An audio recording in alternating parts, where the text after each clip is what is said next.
A continuación, tendremos la conferencia magistral de este día, conferencia inaugural del Congreso 512 de 2022. Se titula La vuelta a la presencialidad fue terapéutica, a cargo de María Adriana Castorino y Victoria Sorraquín, distinguidas visitantes de la hermana República de Argentina. María Adriana Castorino es médica egresada de la Universidad Nacional de Buenos Aires. Posee un posgrado en psiquiatría infanto-juvenil y es especialista en dicha rama en la Universidad Nacional de La Plata. Posee una maestría en psiconeurofarmacología de la Universidad Favaloro. También es miembro fundador de la Asociación de Psiquiatras de Tandil y de la Asociación de Psiquiatras del Centro, provincia de Buenos Aires, y también de la Asociación de Psiquiatras Argentinos y de la Asociación Argentina de Psiquiatras Infantiles y Profesionales Afines. En la actualidad, desarrolla su actividad profesional en el Instituto de Neurociencias como psiquiatra infanto-juvenil y es coordinadora del área infanto-juvenil y supervisora de casos clínicos. Es autora de numerosos trabajos de su especialidad y ha participado en múltiples congresos como disertante y miembro de los mismos. Tiene una larga trayectoria vinculada a la asistencia de niños y adolescentes de hogares y adolescentes en conflicto con la ley. Vive en Tandil, Argentina, y es madre de 4 hijos. Es autora del libro Measure in Love, que escribió dedicado a su hija, que murió a los 20 años. Victoria Sorraquín es licenciada en Ciencias de la Educación, egresada de la UCA, con una maestría en Gestión Educativa y actualmente cursa el doctorado en Administración y Gestión de Instituciones. Vive en Tandil, Argentina. Está casada y es madre de 5 hijos. Es fundadora y directora de Educere, que desarrolla programas gratuitos de actualización docente y mejora escolar, vinculados al desarrollo local. Es autora del libro Esperanza en la Escuela, que muchos de los aquí presentes hemos leído, y de numerosos artículos para la prensa. Fue directora nacional de Escuelas Agrarias y Rurales en el Ministerio de Agroindustria de la Nación Argentina, así como directora provincial de Formación Docente Continua de la provincia de Buenos Aires. Con ustedes, Victoria y Adriana.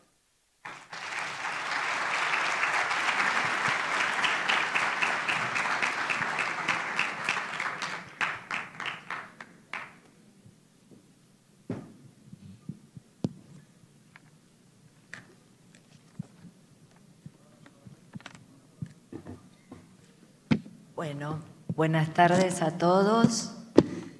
Antes de comenzar, me gustaría felicitar por esta lindísima apertura y afectuosa apertura y agradecer por estar aquí,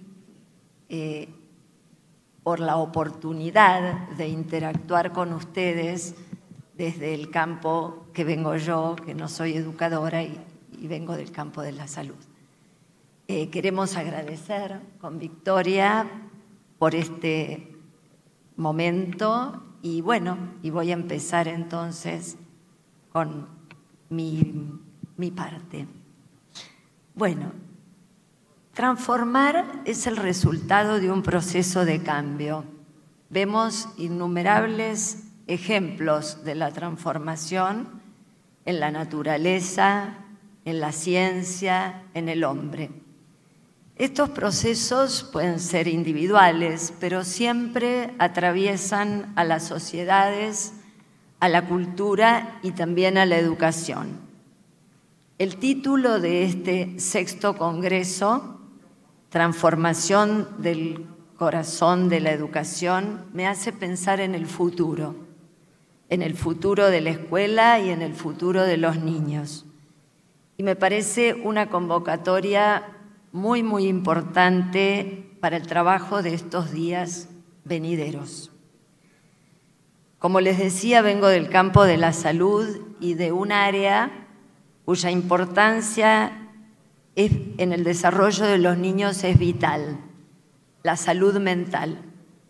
Soy psiquiatra de niños y adolescentes y, como me gusta decirle a mis pacientes, los psiquiatras somos los doctores del alma, porque nos ocupamos de esos sufrimientos que son difíciles de materializar en el cuerpo, sentirse tristes, preocupados, con miedos, sentirse dejados de lado, no incluidos, buleados. A veces atravesando conflictos que les son ajenos, pero que de igual modo los involucran, tocando aspectos profundos como son la seguridad y la autoestima. El niño y su medio están en un constante interjuego y son las diferentes áreas de acción familiar, escolar y social en las que se dará ese intercambio. Intercambio del que formamos parte los adultos como padres, como docentes, como terapeutas y en tantos otros roles sociales. Somos entonces los adultos los responsables de conducir y acompañar adecuadamente estas vidas. Un niño, un puber, un adolescente son personas en formación. Su personalidad se está estructurando paso a paso para finalizar ese proceso en una estructura de personalidad que será entonces sana o que puede también progresar en una personalidad que no lo sea. Por eso es tan fundamental todo lo que nosotros debemos y hacemos. Es una misión la nuestra como adultos relevante y sumamente importante. Como psiquiatras, la escucha, la comprensión y el acompañamiento son las primeras herramientas para arribar a un buen diagnóstico y luego incluir las terapéuticas necesarias para abordar las diferentes problemáticas. Otro de los valores importantes en nuestro trabajo, y creo que con todo lo que hemos vivido estos años se ha revalorizado, es la interdisciplina. Trabajar en equipo multiplica los beneficios para los niños y jóvenes que requieren de ayuda. En estos últimos 2 años de la pandemia por COVID y las consecuentes medidas de aislamiento, provocaron en los niños y adolescentes la interrupción de todas sus rutinas, la pérdida de sus espacios de aprendizaje y de sus actividades recreativas, deportivas y sociales, además de los sentimientos de temor e incertidumbre que padecieron frente a esta nueva enfermedad, que además de encerrarlos, les hizo temer la muerte de sus seres queridos. Los adolescentes también se sintieron muchas veces responsables y culpables, a veces por transgredir estas normas de aislamiento impuestas. En abril de 2020, la UNICEF hizo una declaración advirtiendo el riesgo de convertir a los niños y jóvenes en las víctimas ocultas de la pandemia de COVID y alertando sobre las graves consecuencias y repercusiones si no se actuaba de inmediato, y propusieron un programa de acción para protegerlos. Ese programa tenía 6 pilares, en los que contaba la salud, evitar los abusos, la violencia, la explotación, también ayudar a las familias a cubrir las necesidades y el cuidado de los hijos. Pero el tercer pilar de la UNICEF de este programa, fue facilitar el aprendizaje. Esto habla de la importancia, ¿no?, como mencionaban antes ya Ángela y las personas que hablaron, de la importancia que tiene la educación. Haciendo ahora sí un recorrido y aportándoles desde mi área un recorrido de lo que viví en los años de la pandemia, voy a dividirlo, para hacerlo un poco más gráfico, en 3 etapas.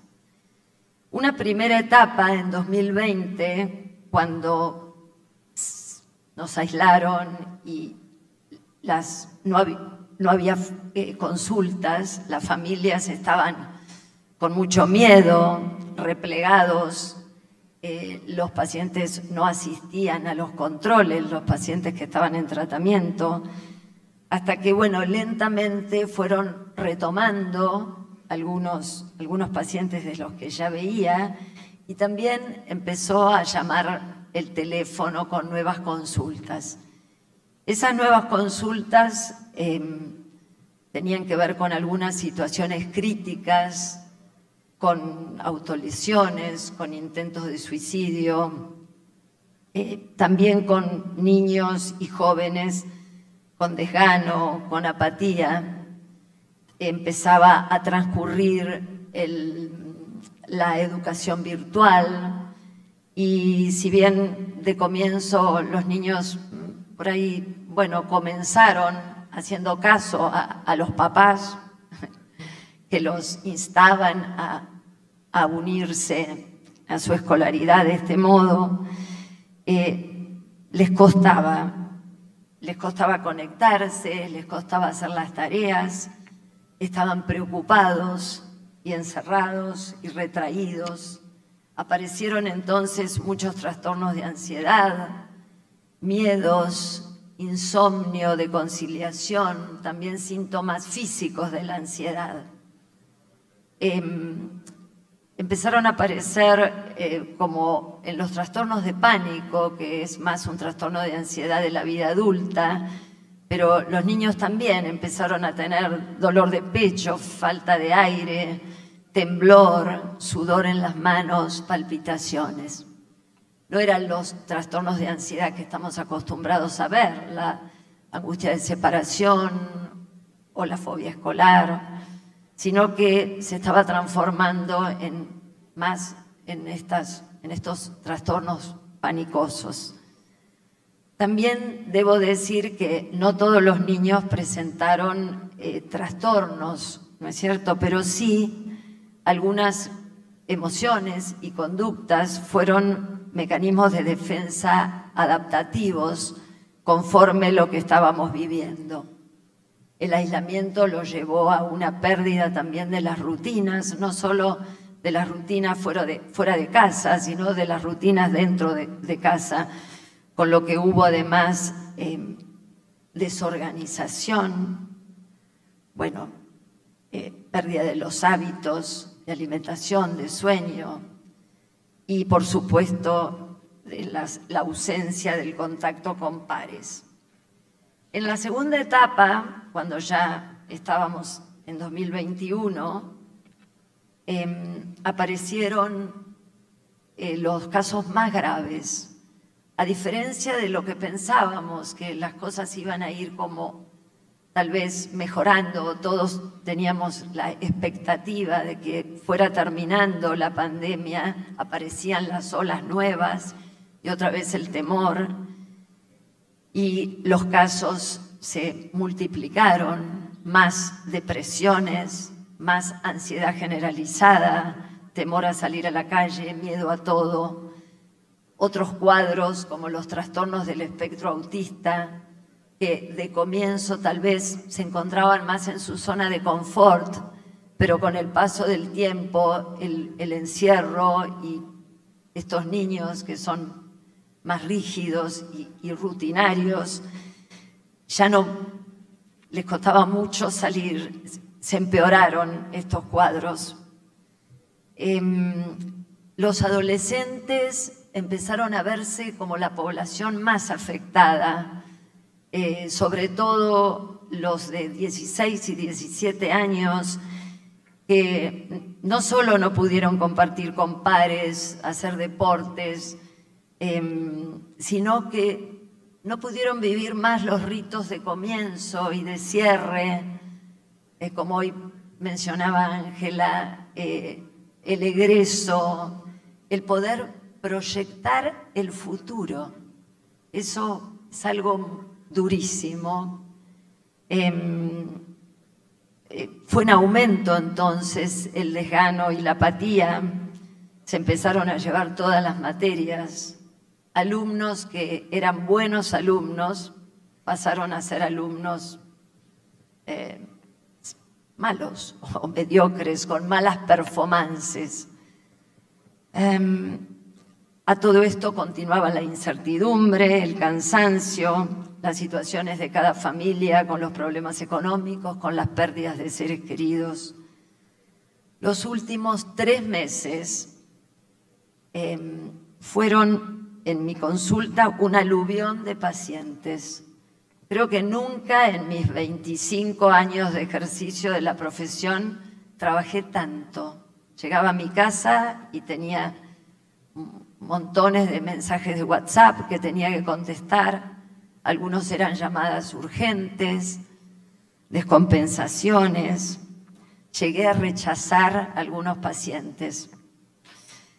Casos graves, difíciles de estabilizar. Bueno, como decía antes, una necesidad imperiosa de trabajar en equipo. Finalmente entramos a la última etapa, gráficamente descriptiva, digamos, porque no sé si por lo menos la considero terminada o no la considero terminada, que fue el comienzo de 2022. Y acá empezamos a tener algo más de luz. Se reactivó finalmente la escolaridad y empecé a notar con alegría que chicos, sobre todo adolescentes, que me decían, yo no quiero volver a la presencialidad, que siga la virtualidad. Había una adolescente que pasaba el último año y me decía, estoy segura que va a ser modalidad optativa, hacer virtualidad o presencialidad. Bueno, pero pasaron los meses y la presencialidad les devolvió alegría, empezaron a recuperar sus materias, empezaron a sentir satisfacción. Se reactivaron, por supuesto, los encuentros sociales. No sé si ustedes acá, pero en Argentina, uno de los ritos de 6º año es el UPD, es el último primer día. Ese día es como se reúnen desde la noche anterior y pasan en vela, eso no está tan bueno, pero después van a la escuela y en el colegio les dan un desayuno y después los mandan a la casa. Bueno, antes de darle la palabra a Victoria, con la que hemos trabajado mucho con todo esto, quiero destacar el valor del encuentro presencial con el otro. Es en la interacción en donde el vínculo promueve el aprendizaje y también en este tiempo de pandemia, pospandemia, les dio a los niños y a los jóvenes el encuentro presencial, la oportunidad de historizar los momentos vividos y de elaborar juntos los sentimientos y las vivencias de todo ese tiempo. Por eso la frase o el título de nuestra conferencia es la presencialidad fue terapéutica. Y ahora le doy la palabra a Victoria. Sí.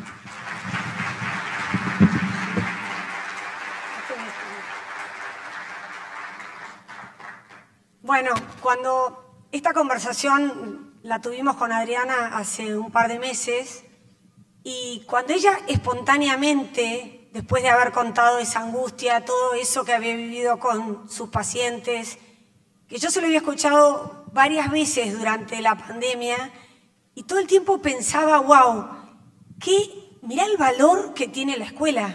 O sea, si teníamos alguna duda de que la escuela es valiosa, fíjate lo que les ha pasado a los chicos y a los adolescentes no tener escuela. Mirá lo que produjo.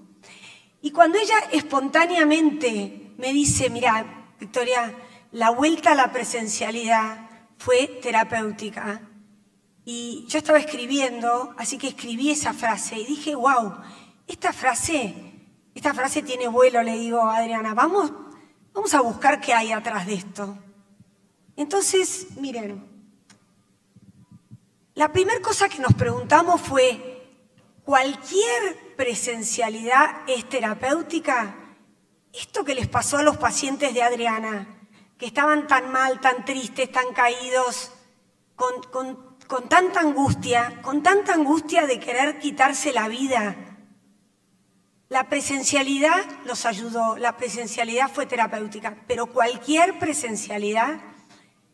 Y la otra cosa es, ¿sirvió la pandemia para que pensáramos que la escuela tenía un valor que hasta ahora quizás no le habíamos visto? Entonces empezamos a hurgar en esa palabra presente y en qué quiere decir y qué quiere decir presencialidad, ¿no? Presencia, según el diccionario de la Real Academia, es la asistencia o estado de una persona o cosa que se halla delante de otra u otras o en el mismo sitio que otras.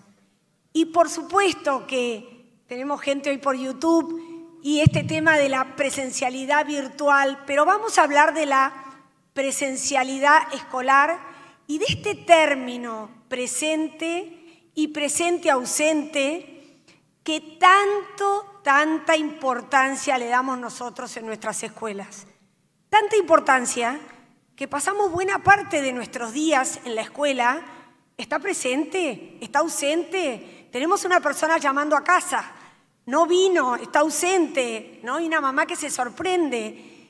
Ahora, ¿por qué si eso estaba siempre, de golpe, yo sé que aquí fue igual, en Argentina, se llenaron los diarios, los medios, todo el mundo hablaba de vuelta a la presencialidad? ¿Qué había? ¿Qué era diferente? Entonces, empezamos a hurgar en esto, presente, ausente, y buscando en estos significados, nos encontramos con una versión del término, presente, presencial, que el diccionario lo define y lo nombra, y que es algo que va más allá y que nunca se nos había ocurrido a nosotros relacionarlo con la escuela. Entonces decíamos, pero solo estar presente, solo los afectos los sacaron de esos lugares tan terribles. Y llegamos a esta acepción del término, que es esto que muchas veces nombramos, que es hacer acto de presencia. Espero que aquí no haya nadie haciendo acto de presencia. ¿Cómo están? ¿Están haciendo acto de presencia o están presentes? Es lo que quería escuchar.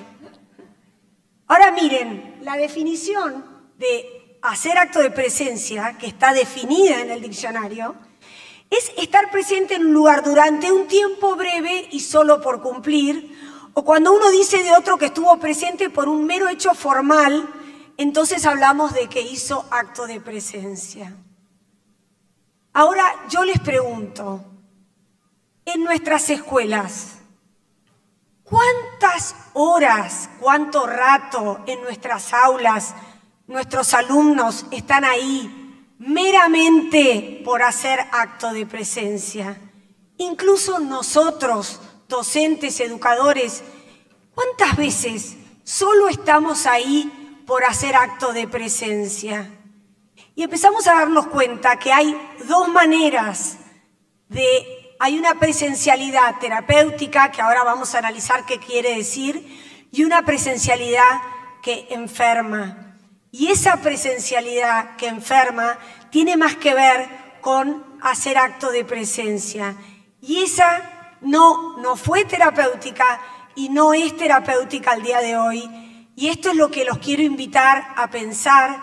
Y por suerte, y gracias a Dios, tenemos por delante 2 días más con una cantidad de especialistas que nos van a ayudar a responder desde distintos ángulos esta pregunta o este tema. Y acá le quiero pedir a Adriana que nos dé un ejemplo de cuándo ella sintió y escuchó de sus pacientes algo que la hizo pensar: en esta escuela, en la escuela que va este paciente mío, hay una presencialidad terapéutica. Y creo que tenés una historia para contar, Adriana.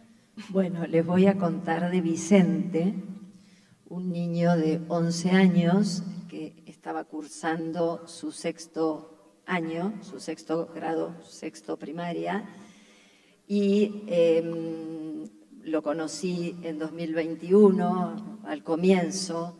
Había empezado a asistir a la escuela con las burbujas, eran grupos reducidos que se iban turnando, veo que por acá también, pero no podía asistir. Empezó a estar con terribles miedos, todo el tiempo preocupado, con pensamientos de que iba a pasar algo malo, de que le iban a tomar algo en la escuela y no lo iba a saber, que se iba a olvidar de llevar algo. A la noche, llegaba la noche y lloraba y le pedía a la mamá que no lo deje solo. Bueno, era imposible ayudarlo a que regrese en ese momento a la escolaridad presencial. Tanto es así que fue necesario llamar a educación domiciliaria para que fueran unas maestras a acompañarlo mientras él se rehabilitaba. Costó muchísimo estabilizarlo. Me acuerdo que la medicación fracasó de inicio, hice cambios. Cada vez que venía le preguntaba: ¿cómo estás, Vicente? Mal, mal. Bueno, y nunca me decía un poquito mejor. Fue duro, durísimo, hasta que, bueno, empezaron las cosas a funcionar, por supuesto, con todo un equipo, ¿no es cierto? Una psicóloga, una psicopedagoga, también mi actuación. Y entonces empieza a estar mejor. La educación, el aprendizaje, no sentir que lo iban a evaluar cuando iba y venía la maestra y le explicaba y él iba aprendiendo y haciendo sus tareas, se empezó a sentir mejor. Y entonces pasó algo, empezó a querer ir a ver a sus compañeros, pero a la vez decía: no me siento listo. Y a mí me daba unas ganas de reintegrarlo, pero me parecía que faltaba. Entonces me comuniqué con la escuela. Él asiste a una escuela pública, es una escuela muy comprometida, y estaban abiertos a ver qué podíamos hacer para que Vicente pudiera estar con sus compañeros. Yo no sabía si se podía ir a algunas clases o otras no, me imaginaba que era complicado. Y finalmente acordamos en que lo iban a incluir en todas las situaciones que fueran de actos, de actividades recreativas, de salidas educativas. Y Vicente Vicente empezó a verse con sus compañeros y eso fue bárbaro. Y tanto es así que sobre ya fin de año estuvimos a punto de reintegrarlo, pero yo pensé, si ahora empiezan las evaluaciones del colegio, de la escuela, eso va a ser difícil. Entonces encontramos una solución que propusieron de la escuela, que fue que fuera con los chicos que tenían una salida recreativa en la sierra. Nosotros en Tandil es una ciudad serrana muy linda y los chicos suelen hacer actividades de escalada, de tirolesa, y Vicente fue y la pasó bárbaro. Estuvo todo el día, no sintió miedo, estuvo contento, alegre, se sintió bien recibido por todos sus compañeros, por las señoritas. Y este año pasaba primero secundaria.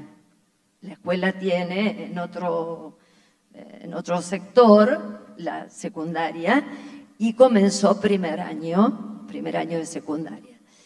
Y la mamá me decía, ay, no sé qué va a pasar, le va a tener miedo otra vez. Yo le decía, no, está muy bien Vicente, está estable, está contento, está con ganas. Bueno, y así fue. Está yendo a la escuela, le va bien en sus materias, no ha tenido ningún episodio, duerme bien a la noche y alguna vez le dice a la mamá que está un poquito nervioso, por ahí si tiene una prueba o algo de eso. Bueno, creo que ahí... La escuela generó una presencialidad, y fíjense que no era dentro del edificio escolar, que hizo que Vicente quiera estar. Y decimos presencialidad terapéutica. ¿Y qué es algo que es terapéutico? ¿Qué es un ambiente que es terapéutico? Y quizás nunca se nos había ocurrido que la escuela podía ser terapéutica. Pero miren, algo es terapéutico porque tiene una finalidad sanadora, porque aporta un bienestar, porque permite rehabilitar. Y cuando empezamos a ahondar en qué características tiene una presencialidad que es terapéutica, encontramos estas 4 características esenciales. La primera es que existe y funciona para cada alumno, para cada persona, no para grupos, no para el anonimato, no para los de primero C, los de primero A, sino para Carlos, Javier, Gonzalo, Etelvina, Darwin. Segundo, que motiva. Tercero, que genera y potencia vínculos con la familia, los amigos y la comunidad. Y cuarto, que tiene ciertas cualidades humanísticas esenciales del equipo a cargo de ese ambiente terapéutico. Y ese equipo son todos ustedes. La primera, la de ir un ambiente que piensa en cada alumno, es lo que Francesco Tonucci viene diciendo tanto, este es un dibujo de él, que se lo hemos escuchado a todos los pedagogos, a Ken Robinson, a Víctor García Oz, eduquemos para cada persona. Y cuando le decimos eso a los docentes, si yo les digo eso a ustedes, ustedes me van a contestar, pero Victoria, no damos más, no damos más. ¿Cómo hacemos? Tengo 40, tengo 30, ¿cómo hago para cada uno? Y yo, ¿saben lo que digo? No es para ustedes este mensaje es para nuestros sistemas educativos. Tenemos que generar un sistema educativo que apoye a los docentes, que genere en los docentes otra forma de trabajar para poder salir de la escuela fábrica y entender una escuela que potencia a cada uno de esos alumnos. Lo segundo es una escuela que motiva.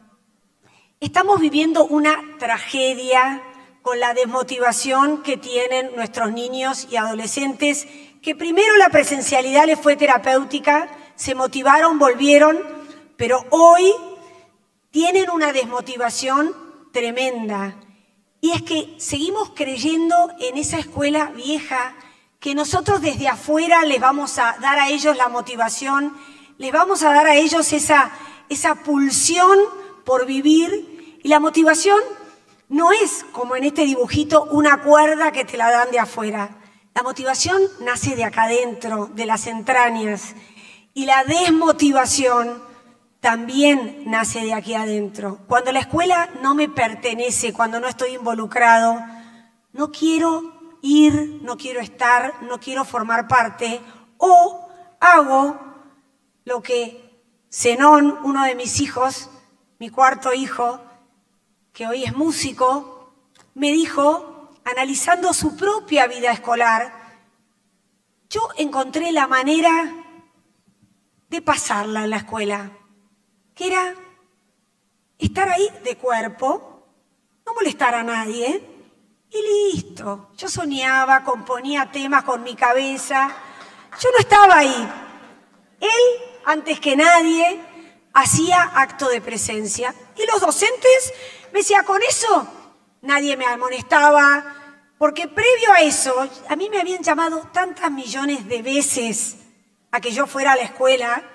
Yo ahora estoy escribiendo un libro sobre este tema. Ya me habían llamado tantas millones de veces, y yo educadora, y como veo que algunos educadores se sienten identificados con mis pesares, tantas veces que yo, cuando me llamaban, lo mandaba a mi marido. Le decía, no, vas vos. Va vos, yo ya en lo que va del año ya fui 15 veces, ahora te toca a vos. Y siempre, siempre era para retarnos, siempre, porque no prestaba atención, porque no hacía, porque no escribía, porque no entregaba, porque... Y él me respondió, hacer acto de presencia me solucionó todos los problemas, pero no le dio la motivación. A mí me gusta mucho esto de Philippe Merier, que dice, la motivación tiene que ser un objetivo de la enseñanza, no algo previo. Y yo estoy cansada de escuchar docentes, escuelas que dicen, es que no están motivados, no les puedo dar clase porque no están motivados. Pero es que hombre, mujer, tú los tienes que motivar. Obvio que no están motivados. Y si seguimos con una escuela que ni siquiera te motiva a ti, imagínate que también tampoco los va a motivar a ellos. Así que este es el tema, ¿no? Necesitamos una escuela que los motive. Y una presencialidad que es terapéutica es una escuela que logra esto. Y Adriana también tiene un caso de un paciente que vivió esto de la desmotivación y la motivación. Bueno, ahora les voy a contar de Valentín, un adolescente de 16 años. Durante 2020 los papás empezaron a notar que estaba desganado, apático, tenía mucho miedo de que su abuelo, que estaba enfermo, se contagie de COVID. Tenía miedo de salir él, porque la mamá, que me lo confiesa ella, le recordaba siempre, ay, qué miedo que tengo de que tu abuelo... No, tengan cuidado, chicos, tengan cuidado con lo que hacen, a dónde van, lleven el tapaboca, lavate las manos, ¿sí? Y Valentín tenía mucho miedo y se sentía muy responsable por la salud de su abuelo.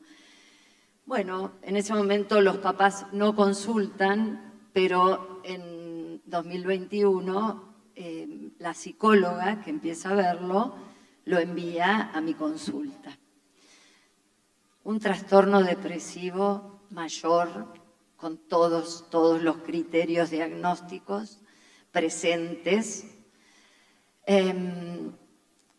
Estaba con ideas de muerte, pensamientos suicidas todos los días. Tanto es así que esos son los pacientes más difíciles para encarar su tratamiento farmacológico, porque a veces indicar medicación antidepresiva cuando hay casos así tan graves puede en algún momento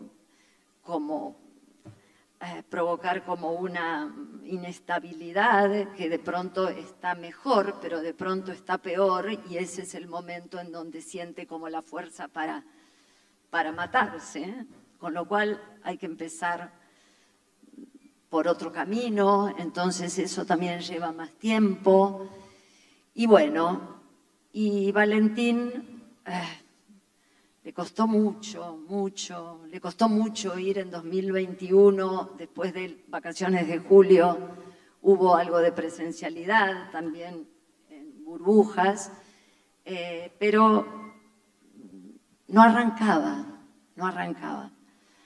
Y bueno, estaba un poquito mejor, ya las ideas de muerte no estaban, pero seguía el desgano y la apatía. Valentín va a una escuela pública también de Tandil, una escuela polivalente de arte, que tiene área de plástica y de música. Y a Valentín le gusta la música, le gusta mucho, pero estaba tan desganado que ni tocaba la guitarra, ni hacía nada. Y la escuela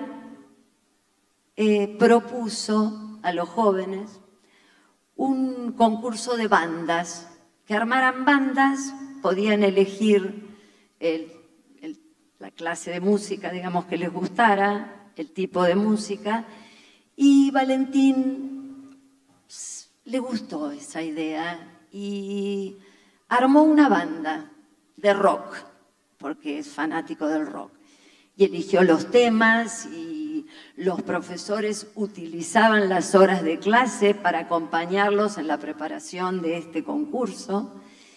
Y bueno, y empezó a estar más animado y se hizo la competencia de las bandas y estuvo muy comprometido con eso. Y bueno, mentiría si no digo lo que Victoria acaba de decir, que este año no está del todo bien, sigue un poco apático, pero bueno, ahí estamos trabajando. Pero necesitó una motivación y una presencialidad que lo motivó, ¿no? Segundo, o tercero, una escuela que potencia los vínculos.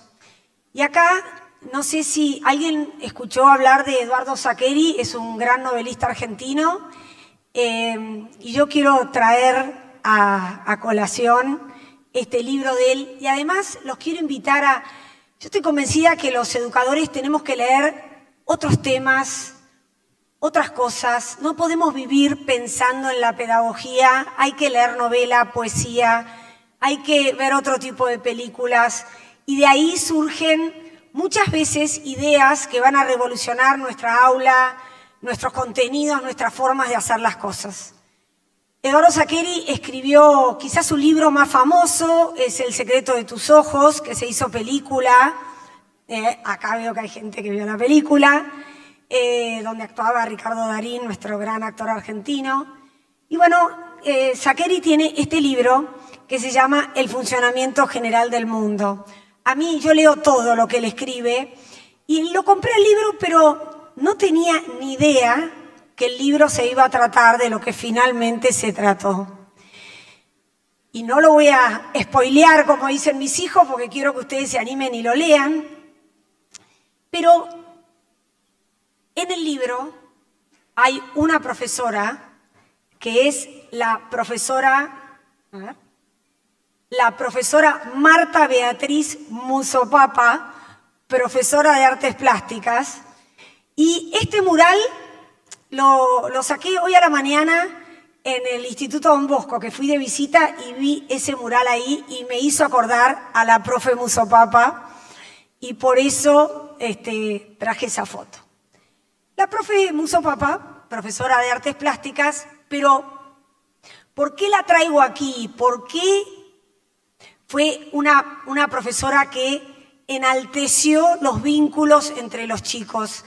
Y si nosotros no hacemos eso en nuestros centros educativos, no vamos a lograr una presencialidad que es terapéutica y que motiva y que quiere que los chicos quieren estar ahí y quieren seguir educándose, ¿no?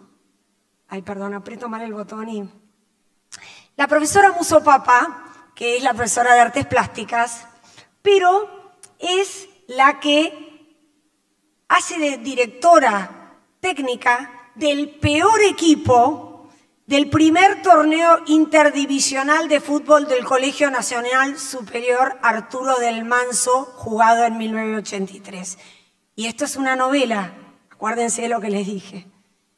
Ese torneo de fútbol, con sus arbitrariedades, con sus trampas, con sus mezquindades, pero también con sus grandezas, con sus luces y con sus sombras, termina siendo para Federico y sus compañeros de 15 años un laboratorio de la vida del que salen transformados. Y es por ese torneo de fútbol y por la profe Musso Papa que el libro se llama El funcionamiento general del mundo. Y yo traje un texto, podría leerles muchas cosas de Musso Papa, pero quiero leerles un pequeño párrafo. Lamentablemente no tengo el libro, pero me seleccioné un párrafo para que ustedes la visualicen conmigo. Y no quiero arruinar el libro, pero la historia es que se arma este torneo de fútbol.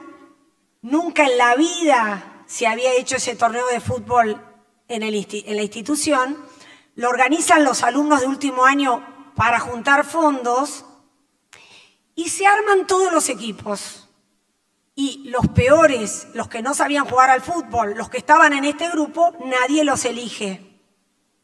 ¿Se sienten identificados? ¿Les han pasado cosas así en sus vidas? ¿Sí? Y a sus alumnos también. Bueno, Saccheri lo describe con una pluma magistral. Al día siguiente, que ya los equipos estaban decididos, ellos tenían clase con Musso Papa. Llega al aula y les dice, ¿qué van a hacer? Y ellos pensaban, bueno, la naturaleza muerta, lo que había que hacer para hoy, la tinta china, no sé. No, les dice ella, ¿qué van a hacer con el fútbol? No, nada, ¿qué vamos a hacer? Nada. No nos eligieron, no formamos parte de ningún equipo. ¿Cómo? Todavía hay lugar para inscribir equipos. ¿Por qué no arman un equipo, los va llevando y les ofrece ser ella la directora técnica del equipo? Que además resulta ser un as del fútbol, la profesora Musso Papa, que ellos nunca habían sabido eso. Entonces, es, como digo, muy entretenido, pero quiero leer este párrafo de Musso Papa. Ya había empezado el torneo, iban por el segundo o tercer partido, y Saccheri dice así: esa mañana, Musso Papa, sentada en una de las mesas de la cantina, despliega una enorme hoja blanca que reproduce el fixture de lo que se llevaba jugado hasta la fecha anterior. ¿Le dicen fixture ustedes también? ¿No? ¿Cómo le dicen? Sí, cuando las llaves de un torneo, ¿sí? Bueno, en Argentina le decimos el fixture, le dicen. Bueno, le habla a Molinari. Decime los resultados de hoy, Molinari, así lo completo. Federico navega entre el pudor y la maravilla. Por un lado es raro que un adulto de la escuela se involucre así con ellos. Los profesores, todos los profesores, se materializan cuando entran al aula a dar sus clases y se evaporan al salir.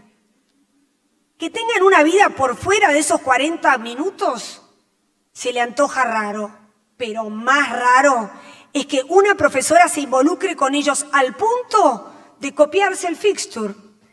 Es evidente que piensa en el campeonato y eso significa que usa su tiempo libre o una parte de su tiempo libre a pensar en ellos, a tenerlos presentes. Y esto es raro, es confuso y es lindo. Y también le da vergüenza a Federico. Todo junto, todo mezclado. Federico supone que los demás sienten algo parecido porque se quedan quietos mientras Musso Papa se sienta, acomoda la silla y la mesa, despliega el diagrama y se queda esperando que Molinari le conteste, como si no supiesen bien qué tienen que hacer ni cómo. Bueno, esta es la profesora Musso Papa. Y la profesora Musso Papa es alguien que potencia los vínculos. Y si no logramos que en nuestras escuelas pase eso, no vamos a tener una presencialidad terapéutica. Y, por último, un equipo humano que tiene ciertas características. Y la primera característica esencial de un equipo humano que quiere una presencialidad terapéutica es un equipo, un docente que es flexible. Y acá Adri también tiene algo para comentarnos. Hagámoslo cortito porque yo creo que ya todo el mundo se quería dormir, esto es muy tarde. Bueno, solo una observación, porque hablábamos mucho con Victoria de qué características eran importantes para los docentes, qué características tienen que tener que sean importantes para los chicos en lo educativo. Y entonces yo le dije, tienen que ser flexibles, porque yo observo que cuando vienen los chicos y me cuentan las cosas que les pasan con los docentes, siempre rescatan el que pudo darles una mano o tal vez les dejó que el trabajo que tenía un día de entrega haya un permiso más. Y entonces pensé que justamente los adolescentes muchas veces tienen esa fachada contestataria o malhumorada y que a veces nos despiertan como adultos, uno se pone como en espejo de ese sentimiento, ¿no? Y no nos da muchas ganas de ayudarlos. Y bueno, entonces decirles que detrás de esas fachadas en general hay vulnerabilidad, hay frustración y hay miedo. Y que cuando se encuentran con este tipo de docente rígido. Sí, ellos acentúan tal vez esa postura. Entonces, voy a decirles algo que por ahí es revolucionario, no sé, pero se me ocurre que hay que animarse a veces a flexibilizar la norma o a transgredir esa norma. No en forma permanente ni siempre, pero cuando creemos que vale la pena, y realmente les aseguro, vale la pena. Yo lo recibo y vale la pena.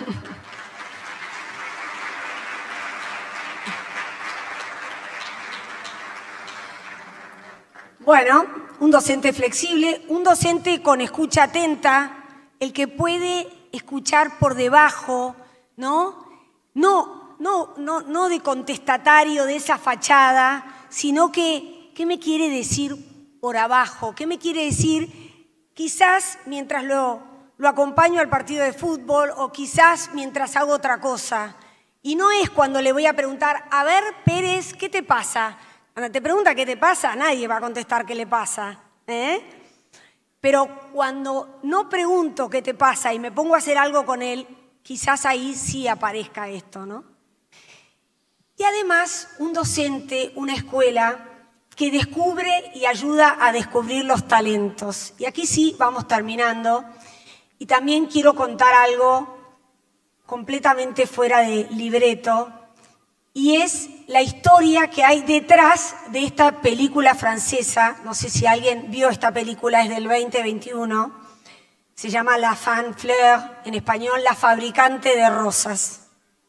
¿Le suena? ¿Alguien la vio? No. Bueno, es la historia de una mujer francesa que se llama Eva, que fabrica rosas. Yo ni sabía que esto existía. Es una experta en híbridos. En Francia, por lo que cuenta la historia, esto es furor. Hay muchos viveros y productores de rosas únicas.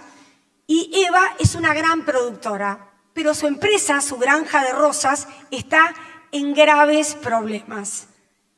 prácticamente no puede contratar gente, no ha generado ningún buen híbrido en el último tiempo, y a alguien se le ocurre que ella pida ayuda en un centro de rehabilitación de jóvenes que hay cerca y que necesitan pasantías laborales. Y así aparece Fred en la vida de Eva. Y la película no se trata de esto, pero por eso yo no les estoy arruinando la película. Pero en la película pasa esto y es por eso que yo la quiero traer aquí. Fred ha sido un adolescente tan difícil, abandonó la escuela, estuvo en la droga, estuvo en el mundo del delito, y lo más triste, que yo nunca lo había escuchado así, es que fue abandonado por sus padres de adolescente. Y en la película hay un pequeño momento, que yo la detuve y lo vi 2 o 3 veces, donde el que viene de ese centro de rehabilitación le explica a alguien de ahí de la granja, es bastante común. Cuando los chicos entran en ese desastre del mundo delictivo, a veces los padres lo abandonan, se mudan, no quieren saber más de él y no saben cómo separarse de él. O sea que Fred fue abandonado por sus padres y abandonó la escuela. En Argentina diríamos bueno para nada. No sé cómo se dice aquí en Dominicana. ¿No? Esas frases, esas etiquetas lapidarias que uno escucha por allí, ¿no? Y cuando uno es madre, ni les digo lo que duele cuando algún docente, alguien lo insinúa de uno de tus hijos. Pues Fred tiene un talento oculto.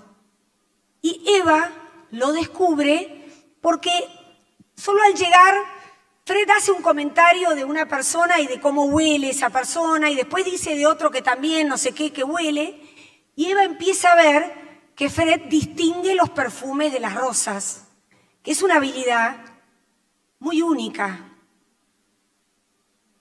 Ella no lo puede creer y entonces un día le dice, yo te quiero hacer un test. ¿Qué?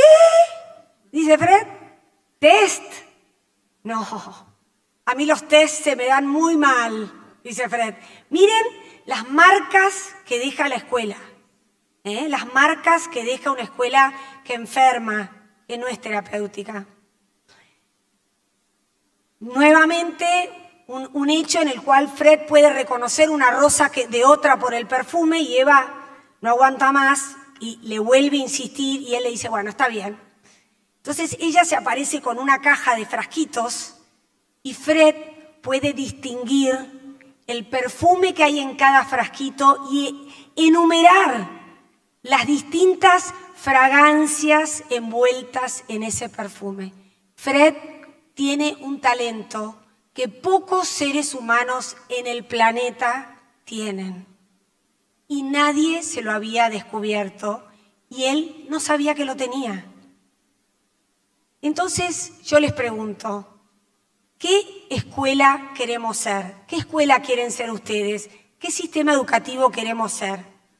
El que expulsó a Fred porque no entraba en la cajita, no entraba en el raviol, no hacía la tarea, no cumplía con la asignación, no. O la escuela con una presencialidad terapéutica cuyas aulas tienen todos los sentidos abiertos para encontrar esos increíbles talentos, esas habilidades profundas que tienen nuestros alumnos y que a mí me gusta mucho lo de los padres tienen la llave del corazón de sus hijos, pero los docentes tenemos la llave de repuesto. Fred no lo encontró en sus docentes, pero Eva fue la docente con la llave de repuesto que pudo llegar a su corazón y encontró ese talento. Así que yo los invito a que esa sea la escuela que verdaderamente queremos ser y a los que están detrás del sistema educativo pensemos qué podemos hacer para ayudar a los docentes a salir de esta escuela que enferma. Y para terminar, les vamos a pedir que se pongan de pie, porque así terminamos con la energía alta, bien alta, que ya deben estar cansados de estar sentados. Y vamos a leer juntos, como en la escuela, esta frase de esta genial poeta chilena, Gabriela Mistral. ¿Vamos? ¿Juntos? Estamos enfermos de muchos errores y de otras tantas culpas. Pero nuestro peor delito se llama abandono de la infancia, descuido de la fuente de vida. Muchas de las cosas que necesitamos pueden esperar. El niño no. Él está haciendo ahora mismo sus huesos, creando su sangre y ensayando sus sentidos. A él no se le puede responder mañana. Él se llama ahora. Gracias.